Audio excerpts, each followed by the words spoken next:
Welcome to Fantasy Football Live, presented by Ram Trucks. For the next hour, we are going to get you set for an epic week of football that has already begun. Andy Behrens, Matt Harmon, Tera Roberts. I'm Jason Fitz. We're here. We're excited. This is going to be a wild morning. Now, you guys can get in on the conversation. You know this. Hashtag AskFFL to get in on social media. Also in the YouTube chat, we got it open. We'll be checking out the comments as they come through. There's a level of excitement that Matt Harmon, only you can bring to everything. I can see it. You've got the joy down in your heart. You feeling good coming into this? You got a little rhythm coming in? We've already got football going on in London. Is that got you jazzed, brother?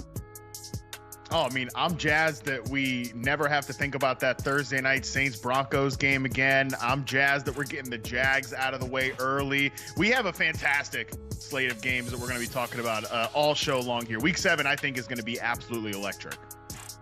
Tera Roberts, I don't buy that Matt Harmon is jazzed, but I do buy that you are. Okay, so we feeling good coming into this early Sunday morning?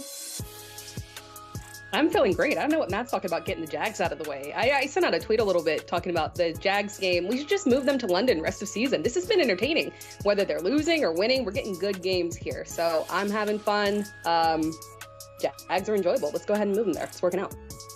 Andy Behrens, what did London do to deserve the Patriots and the Jags? Like, if we're trying to grow the game, is this really how we do it? Well, we treated them to the Bears last week, and look, they can't all be gems, right? I'm kind of with Harmon on this. I don't mind getting the Jags out of the way. This is such a good day of football. We have some sensational matchups this week. Okay, keep the questions coming in YouTube. You guys are already blowing us up. Let's get you caught up on what is happening right now in London as we speak. Again, it's the Patriots taking on the Jags in the epic matchup of the century, I say, with the level of snarkiness only I can provide. The Jags up 25-16 right now in this one. The Patriots went out to an early lead, and we thought maybe everything would be total meltdown. Since then, we've had touchdowns that help basically no one throughout the process of this game. So we will keep you updated as we go. Also, what we're here to do for the next hour is get you ready for your rosters, which means we got to update you on actives and inactives. Time to show you some of the notable names and some of the updates we have across the board. We've got Aaron Jones active with the hamstring injury. Nick Chubb, he's back. Michael Pittman active. Kenneth Walker III active. Added to the injury report yesterday with an illness, so we see how that plays. And then also we've got Jacoby Myers. Oh, you see it there. We've got Aaron Jones, Nick Chubb, Michael Pittman Jr., Kenneth Walker III. Well, let's get a little question in there for you. Andy Behrens, Nick Chubb, how excited should we be that Chubb is back? What a great story. I'm thrilled that he's back. Might he be a little bit limited this week? Sure, that's a possibility. But man, Nick Chubb, when he was right, pre-injury, probably the most exciting runner in football. So this is, it's something for those Cleveland fans too, right? You just lost Amari Cooper. The quarterback situation is mostly hopeless. But now, maybe in the second half of the season, we can get, 20 touches for Nick Chubb a game. That would be so great. All right, then we've got the next grouping of injuries out here that we have actives and inactives. Jacoby Myers, doubtful. Brian Robinson expected to play. Cooper Kupp, game time decision. Shefty saying unlikely to play. Going to test it for that juggernaut matchup against my beloved Raiders. Tera, Cooper Kupp, you went on this, like a game time decision. How cautious should we all be? Very cautious. There was video that came out. He just didn't quite look like himself. I'm believing it that this is not a game that they're going to risk with him. Give him another week there to get more comfortable. Better, better for his health long term and better for the Rams long term. Yeah. All right. So speaking of receivers, let's get into some of the top storylines that we have for Week 7. One of the biggest is obviously new receivers in new places. Matt Harmon, thoughts? Man, yeah, these are two big-time trades and some of the biggest in-season trades I think we've seen of late. We've been jazzed in recent seasons about like Kadarius Toney going for a third-round pick to the Chiefs. Now we're talking about Amari Cooper to the Buffalo Bills and Davante Adams to the New York Jets. Let's start Davante Adams there in New York. This one is pretty easy to me. Adams is a guy who we know has deep familiarity with both the quarterback and the offensive system.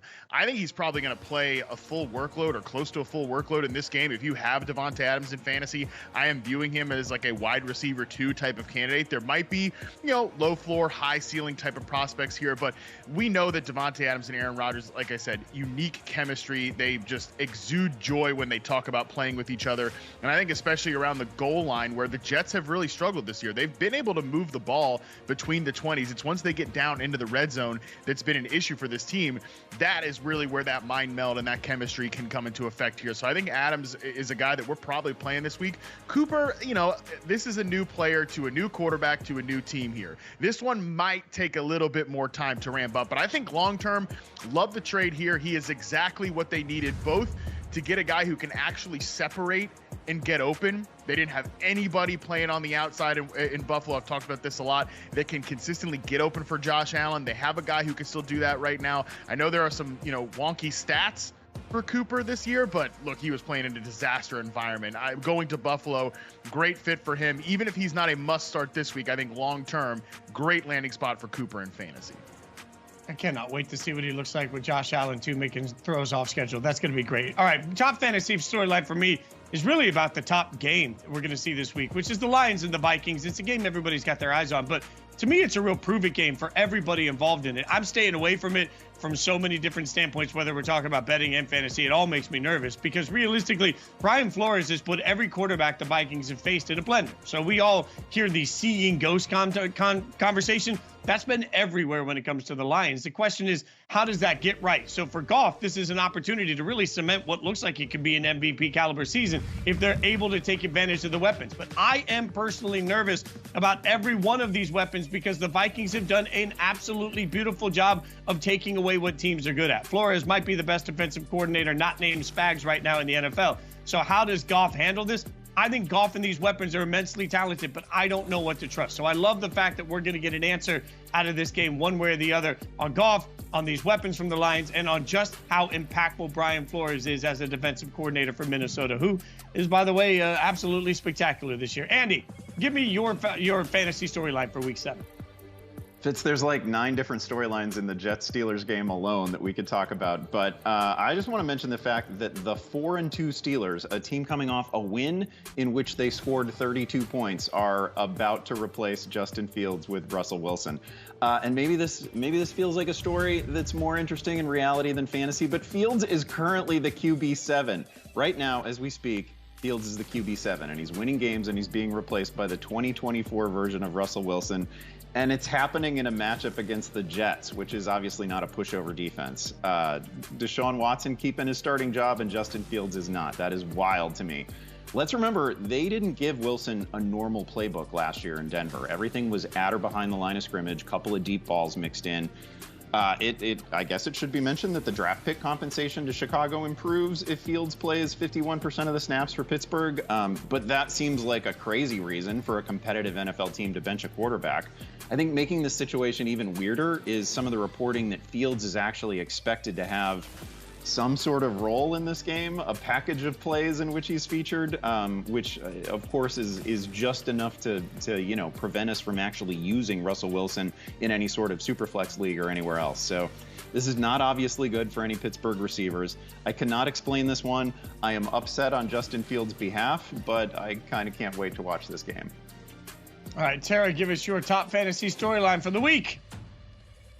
I will keep us here on the quarterback track and talk about Anthony Richardson returning to action here. Now, this is a guy that was being drafted in the top 5 often of quarterbacks in ADP, and now he's a guy that we barely even feel comfortable starting, if we can even do that.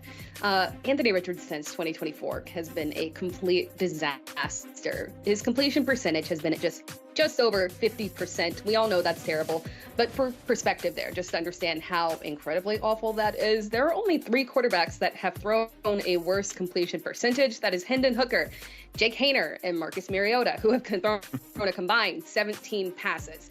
It's not as if we expected him to be Joe Burrow here, but we did expect him to have that rushing upside to kind of counteract that volatility in the pass game, and it just hasn't been there, unfortunately. The Colts have been very committed to using Jonathan Taylor at the goal line, and week 1 was really the only week where we saw a rushing touchdown from Richardson, but maybe that's the upside here. He was QB4 when he had that rushing touchdown, and now we've got Jonathan Taylor out here. So maybe Jonathan Taylor being out forces them to have to go back to relying on Anthony Richardson getting him those rushing touchdowns. Maybe he contributes a little more on the ground in terms of yardage. So if we can get that, we can get back to QB1 performance. But it just, depends on what level of comfort that we have with him. And, from general consensus, it doesn't feel like anyone is extremely comfortable with him, unfortunately. But the upside is there. It's just how can he tap into it in his return to play this week?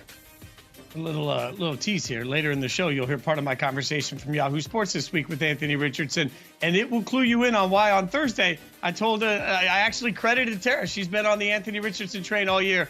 I am for this week. You'll hear why later on. In the meantime, let's get to some last-minute pickups. These are players you can add, and about 50% of the league still out there sitting, and you could start them Sunday or Monday. Let's look at some of them. Tera, we'll stick with you. Who do you got as a last-minute pickup option? There we go. Let's go with Xavier Legette as our last-minute pickup option. Since the injury to Adam Thielen, Xavier Legette has really stepped up, taken advantage of his increased opportunities, and really solidified his role within the Panthers offense as their secondary option here. Legette has had a touchdown in 2 of the past 3 games, and one that he didn't have it was against Chicago, which is very understandable. So he's kind of on a little roll here. This week, he has Washington, a defense that has been a little bit of a mixed bag, but when quarterback play has been, decently competent, receivers have been able to put up solid games against that Commanders secondary. And the beauty of this matchup is that we've got Jaden Daniels here. He should be able to take full advantage of the Carolina secondary, force some back and forth here, some more pass volume from Andy Dalton. We could get a solid 10 to 15 fantasy points from Legette here, who said he's got another horse touchdown celebration in hand. So I think we're going to see it this week. I'm all in for the horse touchdown celebrations. Matt, give me a last-minute pickup in your world. Yeah, look, it's kind of ridiculous that Tyler Algier is only rostered in 39% of Yahoo leagues, because we know that if anything ever happened to Bijan Robinson, he would immediately launch up to running back 1 territory. But it's also kind of crazy because you can play this guy, at least as a what the heck flex. He has been, and this is not hyperbole, he has been one of the most effective running backs in the NFL on a per touch basis. Among running backs with 50 plus carries on the season, according to True Media, Tyler Algier ranks 6th in EPA per rush behind both Lions running backs and Derrick Henry. He leads the NFL in rushing success rate. He's one of the most efficient backs, just again, per touch in the NFL. Him and David Montgomery are the only running backs with a success rate north of 50. And I keep bringing up David Montgomery because I feel like, just like David Montgomery, he is going to be limiting the ceiling of a 2023 first-round running back. So if you need help at the running back position, and hey, who doesn't? And Algier is out there in so many leagues, you can probably pick him up and start him, especially in a potentially high-scoring matchup with the Seattle Seahawks in this game. It frustrates me every time we do this segment because I'm like, why are none of these players available in any of the leagues? Too many teams in my leagues. That's what I've decided. Andy Behrens, we've saved the best for last. What do you got for us? Have we? Algier might have actually been the best. I'll underscore that. It's crazy that I'm still writing about him in the pickups column. But I will give you another Tyler, and I'll go with Tyler Goodson. He's looking like a pretty strong start this week with Jonathan Taylor out for the Colts. Trey Sermon also dealing with a knee issue this week. Last week, Goodson outproduced Sermon on far fewer touches. He finished with 65 yards, 4 catches against a pretty respectable Titans defense. This week, much better matchup against Miami. That is a team allowing 4.7 yards per carry, over 125 rushing yards per game. Goodson is actually averaging 6.3 yards per carry on very low volume, only 26 career NFL rush attempts. But he's shown well as a receiver on limited opportunities as well. It's hard not to love his setup this week. It's very difficult to imagine the scenario in which the run is just completely out of play for the Colts against this version of Miami's defense. Goodson, former Iowa product, I'll just drop that in there, is a sneaky good bet for 80, 90 total yards and a touchdown in this one. Sermon might still draw the start, but starting status definitely doesn't mean everything in the NFL. Goodson is the guy who's really passed the eye test. All right, Andy, Matt, you guys go to the bench, get a little water, get some rest. Tera and I are going to take over. It's time for some Make Your Pick, where we get some of the questions you guys have asked and we get them answered. I got to tell you, I'm going to just sneak behind the curtain here, guys. I've got the YouTube chat over on the side. I'm looking at it. This might be the nicest YouTube chat I've ever seen in my life. The number of you guys that are taking a moment to say how much you love the show, we genuinely appreciate it. We're thankful that you even let us do this every day. So, Tera, let's get some questions in as we look at some great questions from people across the board, not the least of which Aaron Godfrey comes and says, need 2 of these to fill running back and WRT spots. Singletary, Tracy, Madison, Chubb, Ask FFL, make your pick. What do you think? Aaron, I sympathize with you on this one because this is rough. There's a lot of unknowns in these running backs, some potential upside, but a lot of unknowns here. I think the first one that's kind of the easiest call here is going with Nick Chubb. We talked about him earlier, returning to action this week, Jerome Ford out. That being said, I feel more comfortable with Jerome Ford out, that they won't push a ton of Donta Foreman on us, and that they might have to be forced to give a little bit more volume to Nick Chubb in this matchup here, because they can't abandon the run and just force Deshaun Watson to throw the ball 5,000 times. That can't happen. Now, with your second spot here, I think you're going to go with another guy that we know has taken over as the lead back in this backfield. It is Alexander Mattison. Again, the problem with Tracy and Singletary here is that they will both be playing. We don't have a gauge of what's to expect when they're both active, with the way that Tracy really asserted himself and the fact that Singletary wasn't bad to begin with here. So the safe option here is to go with Alexander Mattison here. All right, want to get you updated real quick. In London, we have a touchdown. The Jags are up 31-16. Bigsby just scored a touchdown. For all you guys that managed to get Bigsby in, congratulations, you just got yourself a little touchdown action. All right, let's keep the questions coming. The next question comes from Tony Garcia. Need 2. Full PPR, extra points for 100 yards and first downs. DK, London, Godwin. What do you think?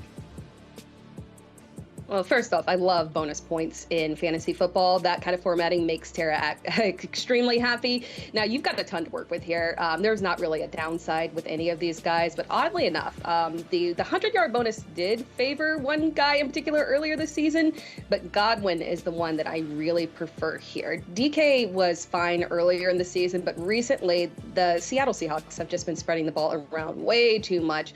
The upside has really been capped there, so Godwin has been incredibly consistent, so that's the preferred option here. And then the second option that I would go with here is Drake London here. It's extremely close. Again, excellent opportunity for high volume in this matchup here. And I think that's what kind of tips the scale here, is that we'll see the situation where both of these players, DK Metcalf and Drake London, are going to have high volume opportunities. But again, the consistency that we have had from Drake London is what really pushes him over the edge here. So go with the consistent guys of recent, Chris Godwin and Drake London. All right, I'm going to throw a little wrench in the plans for the guys behind the scenes, because we're getting a bunch of questions in the YouTube chat involving Jayden Reed. So Davante or Jayden Reed, who would you have? Oh, I still have Jayden Reed here. I know it's been a little bit frustrating over the past couple of weeks with Jayden Reed here, but he does still have the higher upside in terms of a guy that we trust. I am a little bit terrified of how this split is going to work between Davante Adams and our boy, oh my gosh, why am I blanking here, in Garrett Wilson in the Jacks offense right there. So I would just go ahead and go with the safer option of Jayden Reed. We saw that massive upside earlier in the season, and this is a good game for him to bounce back with that against Houston. That was for Casey. Chance also asked, now we're staying with Jayden Reed. I'm giving you another option. Terry McLaurin or Jayden Reed? Okay, you got me there. It is Terry McLaurin over Jayden Reed. I'm a little bit higher on him this week. I talked about Carolina earlier being a really solid matchup here. We should get good volume from Jaden Daniels here, and Terry McLaurin has really just ascended. I love the usage, the volume, the touchdowns. That connection there has been fantastic. Go with Terry McLaurin. All right, keep the questions coming in the YouTube chat. We'll get them, plus hashtag AskFFL to get us on all other social media platforms. In the meantime, hey, Andy and Matt, why don't you guys take it away with some panic meter? All right, Andy, let's do one of my favorite exercises here. Let's bring out the panic meter. Let's decide just how freaked out the people should be. No better time than, about 45 minutes until games kick off to really get people nervous about their fantasy players. Let's start with Buccaneers running back Rachaad White. How panicked should people be if they have him on their roster? Yeah, I mean, the panic should have set in like a month ago, right? I am afraid that the dream of a full workload Rachaad White, who earns his third-round ADP, is just already dead. That was over. I don't know. That was over weeks ago. The surface level stats aren't great. The underlying stats might be worse. And he's playing through injury. As if it wasn't bad enough that Bucky Irving has decisively outplayed White. Now we have Sean Tucker with a 192-yard game to his credit. when all three players are healthy, I mean, this just looks like a three-man committee, which isn't the best news for anyone here. Todd Bowles has said we're going to need all three, which is not obviously true, but he keeps saying it. White's a good receiving back, right? He's well liked by the coaching staff. I don't think he's going to go away. I don't think he's going to get exiled. But man, you should be way past panic here. There is no chance he hits on his ADP. Yeah, we do the panic meter on the podcast, the Yahoo Fantasy Forecast, every single week. Andy, you co-hosted that with me last year. Dalton Del Don does it this year. We have something called the coping corner, which is, hey, you're so beyond panic, like it's over and just accept the reality. Rachaad White was placed at the coping corner this last week, and I think, like we might have to do it like White's Walkway, something like that, if we're going to rename the coping corner this year. Let's move on to a player who's much more established, much better football player than Rachaad White, Patrick Mahomes, Kansas City Chiefs quarterback. What's the panic level on a guy like Patrick Mahomes, especially as we're going into the Super Bowl rematch in this week? Yeah, it's funny. This felt like the week in which fantasy analysts everywhere were just piling on Patrick Mahomes for whatever reason. It's not as if he's played to his ADP. That definitely hasn't happened. We know the receiving room is not as expected after injuries to Rice, to Hollywood Brown. Mahomes only has 6 touchdown passes in 5 games. Not great. And the offense hasn't yet reached 30 points. Also not great. I do think he's outgunned most weeks, and he's still making it work because the team is outstanding and he's the most creative quarterback in the game. Ultimately, I think I actually like Mahomes as a buy low, so I'm not super panicked. The likelihood that Kansas City adds a veteran receiver just seems too high, just seems too great for me. It's such a good environment. Worthy is still a developing player. Kelsey is still mostly Travis Kelsey. Also, like for a team coming off a Super Bowl win, the schedule beyond this week isn't too terrifying. They have both Raiders matchups coming up. They got Carolina coming up. They got Cleveland on the schedule. So there are some really nice spots. If they're actually able to add somebody ahead of the trade deadline, I feel like I'm feeling okay about Patrick Mahomes. Can he justify like a 4th round ADP? No, probably not. But I still think he can finish top 6 at the position. Yeah, I'm generally with you. I don't think he has a tier 1 ceiling. I still view him as like a QB1 rest of season. I will say though, Andy, everyone's the Chiefs got to trade for a receiver. I don't know who that is. Like, I mean, yeah, that'd be great if somebody was just available. It'd be great if a true number 1 receiver was just definitely on the market. But now that we've got Cooper and Adams out of the mix here, I don't really know who that player is. And it's a little bit on my radar that we might get another Kadarius Toney type of trade, like I referenced earlier, some kind of reclamation project with speed, but not really a true wide receiver. Again, that is on my radar, but largely I am with you. I think Patrick Mahomes will be okay, even if he doesn't live up to his ADP. Now, Andy, I want you to take a deep breath with me right now, because we're going to get a little personal. Thank you. Yes. Let's bring the Zen into this. We're going to get a little personal for you here, Andy. What is the panic level on your son, Sam Laporta, Iowa's own, the tight end 1 overall in drafts this year? Let's be measured. Let's be non-biased. Let's be realistic. Tell me, what's the panic level on Sam Laporta? Yeah, it's a little uncomfortable, and perhaps I should recuse myself. You were probably hoping for something more than 15 year-to-date targets for Sam Laporta right now, who you drafted in round 3. That would make sense. He's slightly off the pace necessary to match last year's 120 targets. And obviously the chances that he was seeing last year inside the 10-yard line, inside the 5-yard line have not been there. That was such a big component of his value last year. I'll just say, here's the good news. For those of us who still need to keep telling ourselves a positive story on Sam Laporta, so many of the underlying numbers look really good here. His passer rating when targeted is 142.6. That's the 2nd highest among all tight ends. He's also among the leaders in separation on his targets this year, according to Next Gen. The route percentage, his alignment on the field, all of it is just identical to last season. I feel like now that he's past some of those early injuries, remember he was injured in the preseason, he was injured to begin the year. I think we can expect plenty of useful weeks, but I honestly don't think that we can expect very many 8 to 10 target weeks, which was, again, a big component of his value last year. There's just too much going to Williams. They're too effective with Montgomery and Gibbs when they get down to the goal line. So I think Laporta can still finish as a top 5, top 6 fantasy tight end.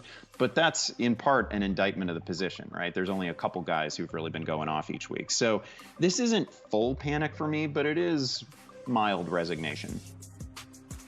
Yeah, not full coping corner, but I like mild resignation on like sort of it is what it is territory with Sam Laporta. You know, this is like a curse, not a blessing. And I don't say this as like, oh man, I love to hear myself talk. I said a lot in the offseason that, you know, if Jameson Williams was going to break out this year, he was going to have to usurp somebody in this totem pole here. He was going to have to get into the target pecking order some way, and it looks like Sam Laporta has been that loser so far for Jameson Williams to have that breakout season. So yeah, that is what it is. Again, I don't know if we helped anybody in this segment, but hopefully we brought you a little more zen, a little more peace to the rest of your Sunday here.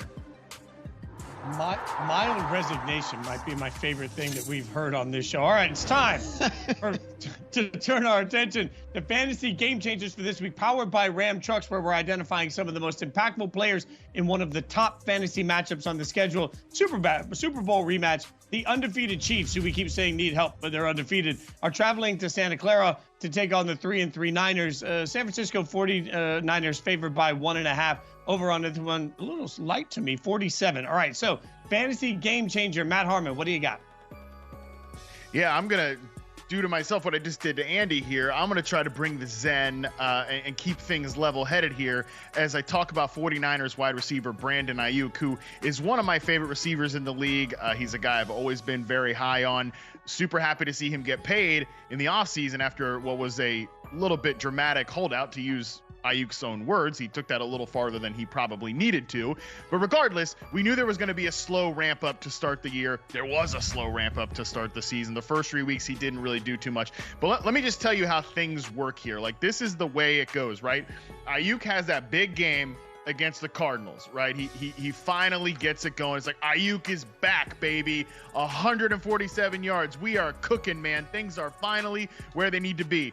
That doesn't mean he's just going to be great for the rest of the season, right? And we know this with the San Francisco 49ers wide receivers, that there's volatility because there's so many good players. And specifically, when Brock Purdy in this 49ers passing game sees a bunch of zone coverage, Ayuk is not usually that guy. That's usually the Kittle weeks, the Debo weeks. Well, last week against the Seattle Seahawks, depending on, you know, which source you look at, he might have only seen Purdy like 5, 6, 7 dropbacks against man coverage. This week, he gets the Chiefs defense, who has the 8th highest man coverage rate according to Fantasy Points data.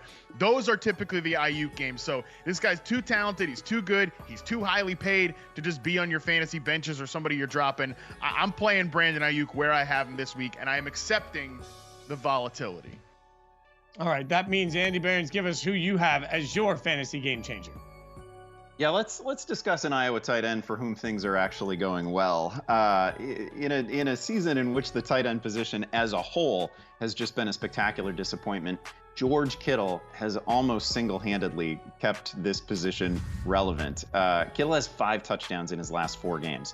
He's now tied for the NFL lead in receiving touchdowns. He's also averaging 7 targets per game, which is well ahead of his rate in recent seasons. It's not quite where he was 5-6 years ago when he was basically the team's only competent receiving option, but it is a big number. Kittle is headed for 900 to 1,000 yards on the year and double-digit touchdowns pretty clearly. And a tight end 1 finish on the season is very much in play. So he is unbenchable in any matchup. And now he's got one against Kansas City, the team that has actually allowed the most fantasy points to opposing tight ends this year. So it is a surprisingly good setup for Kittle in this particular game. He leads all tight ends in red zone targets and targets inside the 10-yard line right now. Expect the touchdown streak to extend. I love that, but I feel like every time we do this, you two just gang up on one team. You're just all in on one team. And right now I can hear Chiefs fans everywhere, Tera, screaming, we're undefeated. We're Super Bowl. We're back-to-back Super Bowl champions. Where's our love? Give us a game changer, Tera. I got your back, Kansas City. Our game changer here is Travis Kelce. This one feels pretty simple to me. Since Rashee Rice went down, Travis Kelce has stepped up, and it has become very clear that while everyone was a little bit worried that the early season struggles were an older Travis Kelce being quote-unquote washed, it's clear that this was more of designed usage early on where they were just leaning heavily on Rice. Now that they don't have that luxury, they have shown that they can just turn it on and give the volume to Travis Kelce, and he can produce. Xavier Worthy is obviously very talented, and it's possible that coming out of the bye week, they figured out some more creative and more steady usage for him, and the promise and uptick can be there for him. We also got the contributions from Juju Smith-Schuster stepping in, but ultimately Travis Kelce is the most reliable option in this offense. The matchup is absolutely not a game where they want to pull away from Travis Kelce. He's had 19 targets over the past 2 weeks, and that is compared to averaging less than 5 targets through the first 3 games of the season. We're still waiting for that elusive first touchdown of the season from him. This could be the game where we get it. We feel comfortable finally with Travis Kelce. I love that we're finally getting love in for everybody. All right, let's huddle up. It's time for the hurry up offense, where we get some of your questions in with 25 seconds on the clock. We see how everybody can do. First question comes from Michael Melnick, who says, need advice on who to leave on my bench this week. London, Neighbors, McLaurin, or A.J. Brown. Start 3, bench 1. Full point PPR. It's wide receiver question. So Matt Harmon, I'll let you take it while you shake your head in disgust. I hate these questions. I hate when it's like bench the one. I love all the options. Bench the one good player. I mean, I don't know. It would probably be McLaurin, but I hate it. So good luck, pal. We've reached that point in the season where Harmon no longer wants it. All right, Jason Corvo comes in. Need 1, Pollard, Bijan, or Montgomery. Full PPR. Hashtag AskFFL. Andy Behrens, offer more hope. Oh my goodness, this is basically the same kind of scenario where we have 3 really good options. They're all inside my top 12 this week. Tony Pollard is playing about as well as anybody, but I don't think I'm going to play him here because I don't like that matchup necessarily. I'm gonna go. Well, I like the matchup. I just don't think they're going to score. I'll go Bijan here. All right, we'll get one more in from Darkside Dogs. Would you start Ayuk or Smith and Jigba in a PPR league? Tara, what do you think? I do have Ayuk ranked higher. I get why this is a concern, because after that big boom game that we got, I mean, outside of that, Ayuk has just kind of been very underwhelming and kind of disastrous. JSN has been getting a decent level of volume, but the upside just isn't there. Go with the high upside option in Brandon Ayuk. We're pulling together some of these great YouTube questions. Fear not, we're going to get a bunch more in. We're going to keep it going. We will get as many of these questions answered as we can throughout the course of the show. In the meantime, speaking of answering questions, I had the chance, as I mentioned earlier this week for Yahoo Sports, to talk to Anthony Richardson. Instead of talking about his game in front of a mic like we always do, I flat out asked him if he hears the noise that people have to say about the change in his game and taking less big hits. Listen to a little bit of what he had to say. I've been hearing that, for a while, since I've been playing quarterback for as long as I can remember. People always been telling me, I can't always, try to be physical and out physical everybody. But I don't necessarily think about, taking hits or anything like that. I just treat it as it's just football. I've been playing football since I was 3 years old. So it's not much different for me from just going out there and playing. It's just unfortunate that I've been dinged up. Have you made a conscious decision to change the way you approach the position? No, not necessarily. I just try to stay within the system, play. Whenever I got guys open, I try to give them the ball. And whenever I do have the opportunity, use my legs and get going, I try to do that. What's the quarterback room been like this year with Flacco? It's been cool. It's definitely been a blessing, just to have a guy like that. Joe is a great person to be around. He's a great mentor. I ask him a lot of questions all the time, because I'm always trying to get information from him. And then just watching him play, it's like he's just so calm and relaxed. It's like, man, I wonder why is he like that? He's like, man, it's just football, bro. Just go play. And I'm like, okay, I can dig it. I can dig with this guy. All right, we are final in London. I'm sure the game grew today. The Jags win 32-16 over the New England Patriots. Drake May, you see their 276 passing yards, 2 touchdowns. Tank Bigsby, a big game coming in sort of last second on this one, also with a couple of touchdowns. So good on you if you got up early, got everything set to make sure you had Tank in there. And also for all you JaMychal Hasty fans out there, you got a touchdown early on that one too. If you had him rolling in your league. I don't know, Harmon. Am I supposed to have a beautiful, huge takeaway from this game? I mean, the Jags run game looks better when they can lean on Tank Bigsby, but unfortunately, they also have to be in competitive game scripts for that to happen, which, yeah, you're going to do that against the Patriots, which is not a good team. They're starting a rookie quarterback. How many other games on the schedule are there available like that? We shall see. So, yeah, that would be my only big takeaway. I don't have a big breakdown on KJ Osborne's touchdown, but that will maybe come later in the week. I'll just say this. The New England jumped out to a 10-0 lead. I thought maybe Doug Peterson was just going to have a family vacation in London for the rest of the season. But they got it right, and so hopefully everybody gets on that plane. All right, let's get to a game that we're actually excited about. It would be, Ravens taking on the Bucs. Obviously, Tampa Bay, Baltimore, we got a lot of eyes on this, a lot of fantasy expectations. The Ravens favored by 3.5. This one, 49.5 is the over-under. I should say Baltimore's at Tampa Bay in this one. I think I may have said that the opposite. So we have Baltimore at Tampa Bay. Andy Behrens, your biggest takeaway on this one, the thing you're looking for. Oh, man, we are entering week 7 of an NFL season, and Baker Mayfield is our current league leader in passing touchdowns. Mike Evans and Chris Godwin each have 5 receiving TDs. They're tied for the league lead. Cade Otton has been involved. The running backs have been involved in the pass game. Mayfield has also been more accurate than any version of Baker Mayfield we've ever seen. He's completing over 70% of his throws. The yards per attempt is at a career high. Also, his yards after catch per completion, far and away a career high. That's a good measure of accuracy as well. And if that wasn't enough, he's been a proactive runner too. He's only 29 rushing yards away from setting a new single season career high. So there hasn't been anything unusually fluky here either. He's thrown some picks, but Baker by and large is just playing really good ball. This week, gets a Baltimore defense that ranks next to last against the pass, allows 8.1 yards per attempt, so it's a good spot for him. The Ravens are getting themselves into shootouts more often than not. Mayfield, just an easy top 10 fantasy quarterback. Guys. Now, the Panthers fans got to be wondering if maybe it wasn't just Canales that made Mayfield great. We'll see. All right, Tara, give us your top fantasy storyline.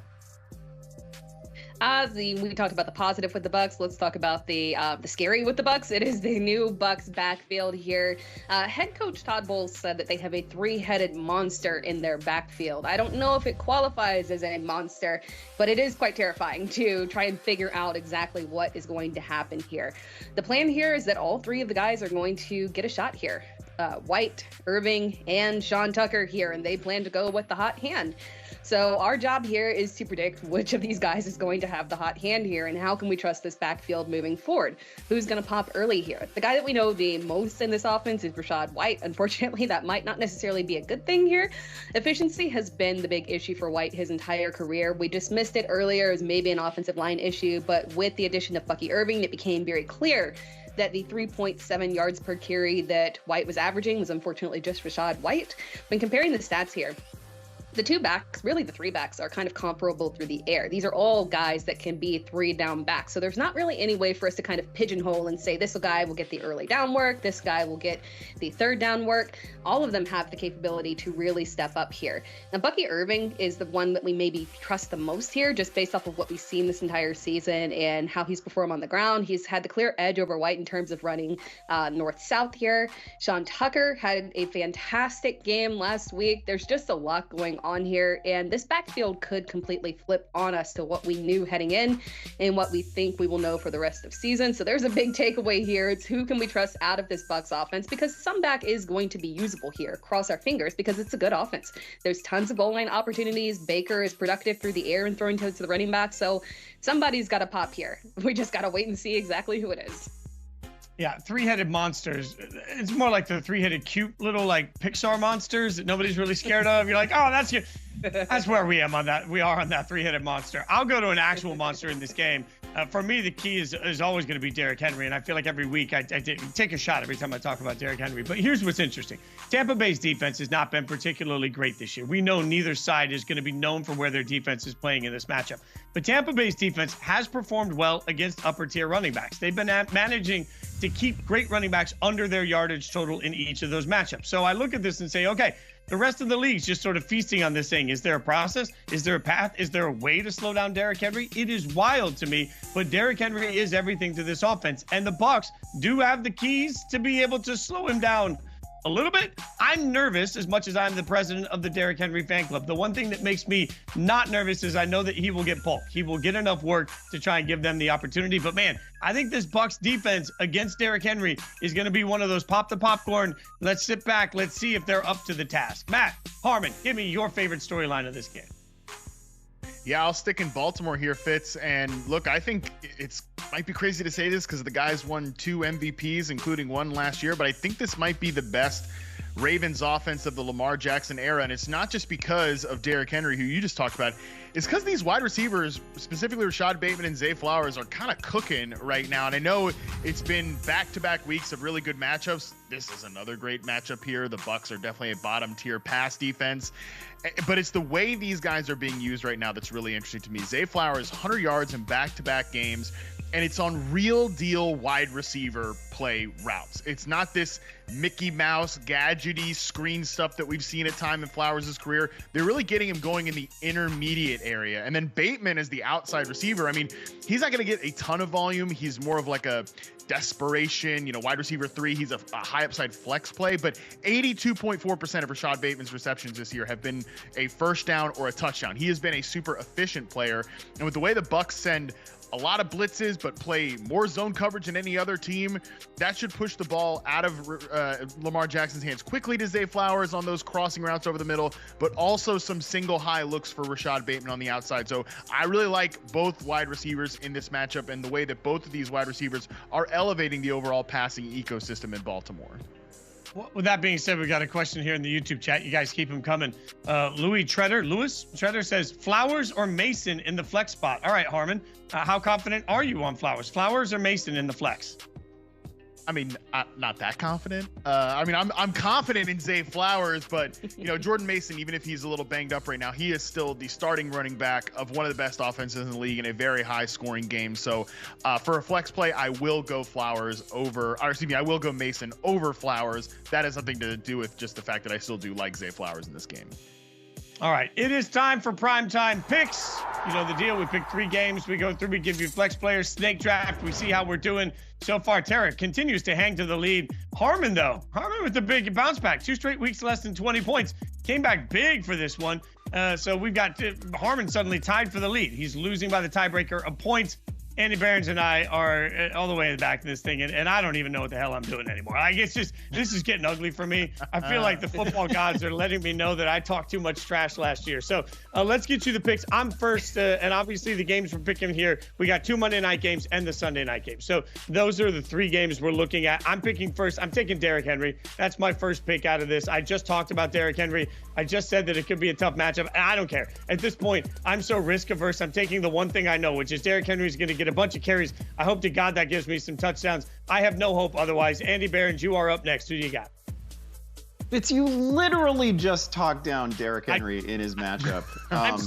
What else am I supposed thought to it do? was false. I'm scared. I'm scared. Go ahead. I want to give you a chance to reconsider because I would happily take Derrick Henry here. Otherwise, it gets really dicey for me. We're looking at a couple games in which I don't feel entirely confident about the 3rd and 4th options, right? So I think I'm going to take J.K. Dobbins. It's coming off a game with 27 touches and a rushing score. He's got 100 total yards and a touchdown in 3 of his 5 games this season. It's a great matchup against Arizona. So give me Dobbins. Again, if you want to switch, we can work out a trade here. You can have Dobbins. I'll take Henry. Maybe you can get a future 3rd from me, something like that. We'll talk about it off screen. No, the answer is it's a hard no for that until we see the results. And then after we've seen the number of points, we'll talk about it. Harmon, you're up next. Who do you want? Yeah, based on my rousing success last week, I'm going to just follow the kind of principles I had last week, which is no messing around, no galaxy braining. Just take the best player off the board in the first round here. And I think that's Chris Godwin, who is on an absolute tear this season. Just obnoxious efficiency numbers going against a Baltimore team that we do like the defense, but it is 2nd in terms of passing yards allowed. So I'll take Chris Godwin here at the 3rd spot. Tera, you get 2 straight picks yet again. Tera's been picking in this spot the whole season at this point because she's been in first place virtually the entire time. What do you got? I'm hoping that it finally benefits me here, picking in this spot. Last week on the show, I talked about Breece Hall in the bounce back week. It paid off in the good matchup. He absolutely bounced back, and I'm taking him here again. I expect him to have another solid day. I think it continues this week, but maybe a little bit better here because now we've got Davante Adams added to the offense. Davante Adams and Garrett Wilson really opening things up for Breece Hall. So maybe we get that elusive touchdown that we've been missing here recently. So I'm just going to take Breece Hall and avoid having to pick between Davante Adams and Garrett Wilson. You guys can have that. For my second pick here, Matt said no galaxy braining, but I'm definitely going to galaxy brain here. I think that this Bucs Ravens matchup is absolutely stacked, and and I can get the guy that I want later with my last pick. So I'm going to take Marvin Harrison Jr. here. I feel like Breece Hall was a very safe pick, so now I'm going to take the high upside pick here because he's not the highest ranked guy for me right here, but I feel like this is a little strategery here. He hasn't quite lived up to the hype and the expectations this season, but to be fair, you know, a couple of bad weeks here, the concussion, this is a nice bounce back opportunity for him. I want this high ceiling play right here, and Marvin Harrison Jr. is due. Yeah, everybody keeps talking about how good the Chargers defense is. I would just ask you to look at the offenses they've faced before we crown them. All right, Matt Harmon, what do you got? Yeah, I will pick between Davante Adams and Garrett Wilson. I'm going to go Davante Adams here in this spot. And look, like I said earlier, I think he can hit the ground running here because of his familiarity with Rodgers and the offensive terminology in the system here. And I mean, come on, guys. Aaron Rodgers is not somebody who's going to shy away from trying to prove a point. All right. If he wants to get Davante Adams a touchdown, he's going to get Davante Adams a touchdown in his first game as a New York Jet. And because these guys have that familiarity and the chemistry, I think he can do it. So I feel pretty good about getting Davante Adams here in round 2. All right, Andy Behrens, you're up. First I lose Henry, now I lose Davante. I'm gonna treat this thing like a fantasy draft from 3 or 4 years ago, and I'm gonna start with J.K. Dobbins and Najee Harris. We just saw Ray Davis run all over the Jets, so I'm not too afraid of this matchup. Najee just topped 100 yards with a touchdown last week. Maybe amid this weird Russ Fields nonsense, they will just keep it on the ground. So give me Najee. So I'm on the clock. I got 2 straight. And here's the thing. I think Harmon's right that Aaron Rodgers is the type to prove a point. He's also going to prove the point that 2 wide receivers can eat. And everybody's been telling me all week that Garrett Wilson's not going to be a problem because he's going to have better coverages to face. He's still going to get his. So I'll take Garrett Wilson here and hope that they force feed the ball to Garrett Wilson just to make all of us shut up and think that suddenly he's not going to get his targets. They've been force feeding him the ball anyway. So I'll take Garrett Wilson with a level of confidence. It's like a 6 on a scale of 1 to 10. And that leaves me nothing. I mean, I have to take somebody at this point. So, I mean, I'll go James Conner and hope that I can get some sort of love out of a game that I just don't think has a lot left for me. So I'll go James Conner there. And that means, Andy, you're back on the clock. Yeah, give me Mike Evans. He's just a week removed from a 2-touchdown game. He's playing through some stuff right now, but he's also tied for the league lead in receiving touchdowns. Godwin would have been my preferred play, but Mike Evans, a really strong option from this game. Look at him complimenting Harmon on the way to pass him back the pick. What do you got next? I mean, I guess I'll take it. Look, there's a part of me that wants to get a little weird, wants to get a little freaky and take some like Lad McConkey in this game against the Cardinals weird. defense. No, I'm not going to get weird. I'm going to play it safe. I'm going to just be normal, going to be a normal little guy and play Trey McBride in this spot here. He's the most consistent Cardinals pass catcher right now. He's still Kyler Murray's kind of, 1B, maybe number 1 option here. So I'll go with Trey McBride against the Chargers defense that Fitz just told me is actually not that good. No, well, I mean, I'm not saying they're not that good. I'm just saying maybe it's being overhyped. Maybe we just need to. I don't know. Tera, you're up. You get to round this whole thing out, and your strategy was to wait to see who fell from you from the game that you liked the most. So, just like I wanted, I'm taking Zay Flowers with my final pick here. Zay Flowers in a matchup against the Tampa Bay secondary, absolutely beautiful with my last pick here. I feel like this is a luxury pick here. Secondary matchups this season in terms of Tampa Bay, you can't ask for a better one here. We know that the Ravens were limiting pass volume earlier, but over the past couple of weeks, when they've had the opportunity to air it out, they've done so, and they have unleashed Zay Flowers, and I think it continues this week. He's had over 250 yards over the past 2 weeks. I think it continues, and maybe a touchdown here. Yeah, well, here's what I know. If I finish in last again, we're just not going to talk about it. I'm going to have to retire from this game at some point. All right. Let's keep it going. It's time for a little fantasy face-off action. Andy, Tera, take it away. Yeah, Juju Smith-Schuster is our face-off subject this week. One of the more popular ads in the game after he really came alive in the win over the Saints a couple weeks ago. But it's kind of an open question as to what he is moving forward. Also, because he's Juju Smith-Schuster, he did pick up an injury during the bye, of course. So he's a little bit difficult. We're going to consider him alongside a few other wide receiver 2, wide receiver 3 types. Let's start with Juju against Amari Cooper in his Bills debut. Who do you like here, Tera? We've talked a lot about Amari Cooper here, and usually when we're doing these fantasy face-offs, I like to reference the stats here, but you can't really do that with Amari Cooper because those stats no longer count. Obviously, he has been dominated when we're looking at it compared to Juju Smith-Schuster, but that's because Amari Cooper's quarterback has not been Patrick Mahomes. It's been the complete opposite of Patrick Mahomes. So we're just going to erase all of that and look at Amari Cooper with a fresh slate here. The only fear that I have with Amari Cooper is just how involved he is in this first game and, what he's able to run in terms of routes and the connection with Josh Allen. But he is a veteran. He's a professional. I expect him to be able to get in there and thrive. So we're throwing the stats out the window, and I am taking Amari Cooper over Juju Smith-Schuster, but it is very close here. How about you, Andy? Yeah, it's really close. Man, I don't have it ranked that way. I would understand somebody going that route, but I think the volume is pretty locked in for Juju as long as he's healthy. So I'd lean that direction in Cooper's first start with the Bills. But man, he is exactly what Buffalo needed. They had a screaming need for an outside receiver. They found one. So I like him better rest of season. Probably don't like him better today. Let's consider Jackson Smith and Jigba, who's already up to 49 targets on the year. That's kind of crazy. He's tied to the NFL's highest volume pass game, and Geno Smith, who's playing well. So JSN or Juju Smith-Schuster, who do you got? This one is tough because I feel like it's kind of the exact opposite with Amari Cooper. With Amari Cooper, we know he has huge upside. We just don't know what really the floor would be in this situation in the first game.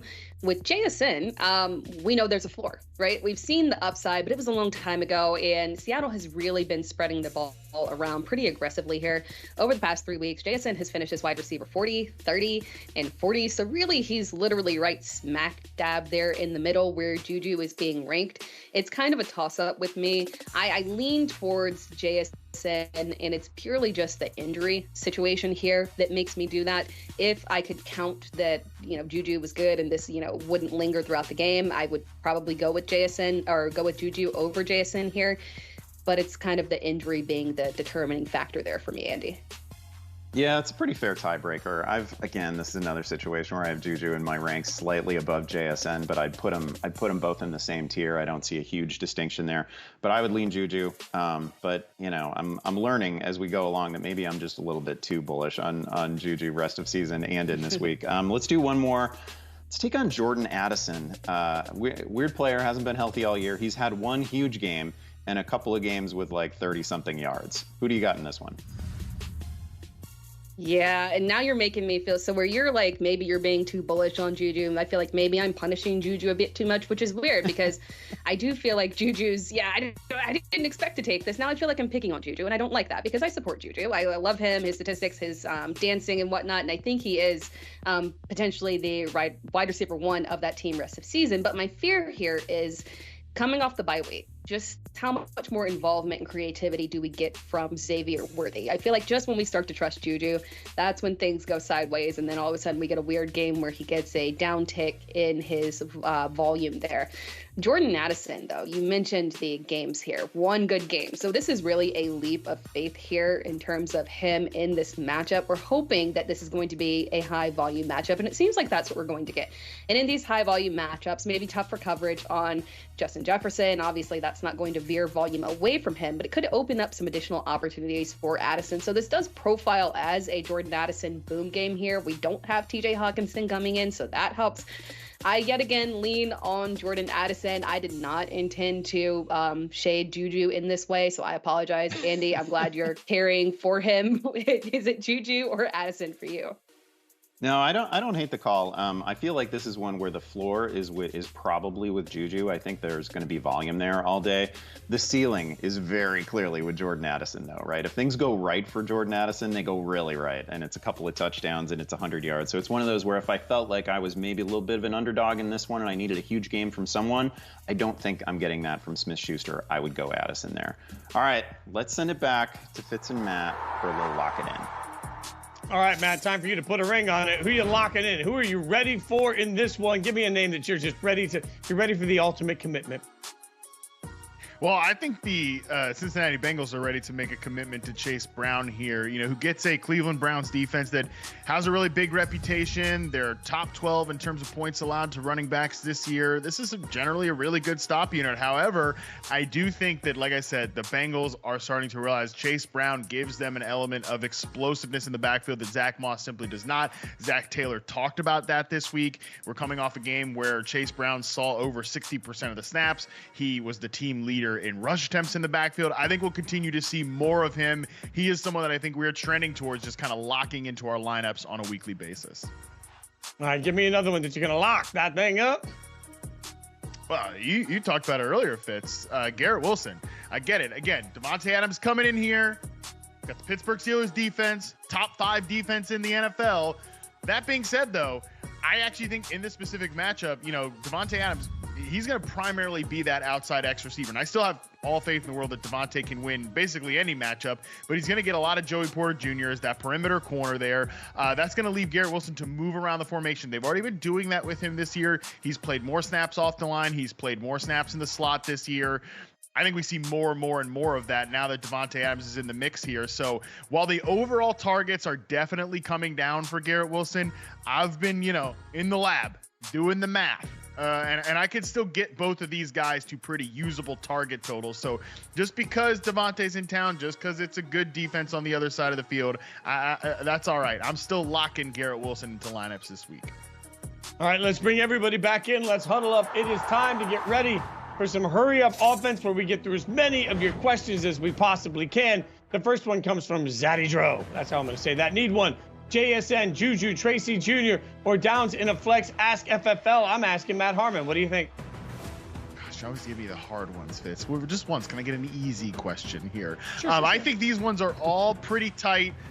I'm going to go Josh Downs, though. I know everyone's like, oh, he can't produce with Anthony Richardson. I'm not worried about it. I think Josh Downs is a baller. He's going to continue to be heavily targeted.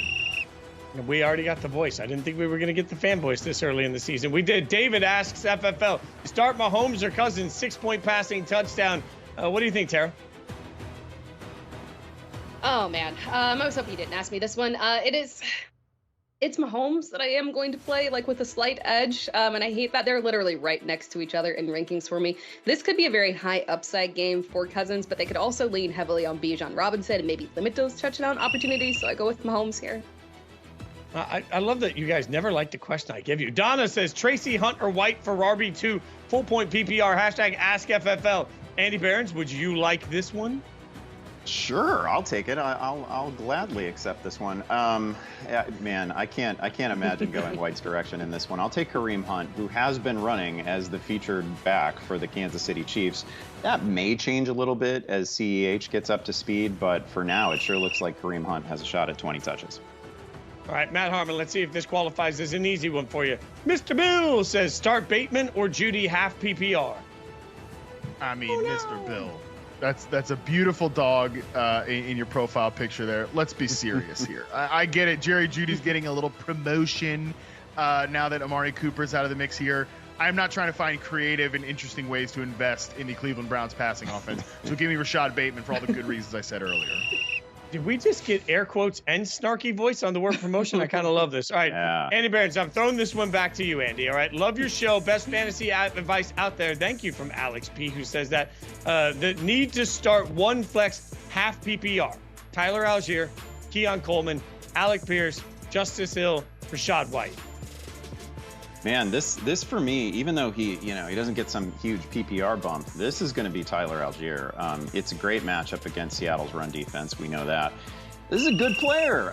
Matt Harmon talked about him earlier. He's really good. He's going to get a lot of run. I love that you just walked right through that whistle like it didn't matter. Philip Svet says Kareem Hunt or Aaron Jones, half PPR. Tara, what do you think? Half PPR, Kareem Hunt, Aaron Jones.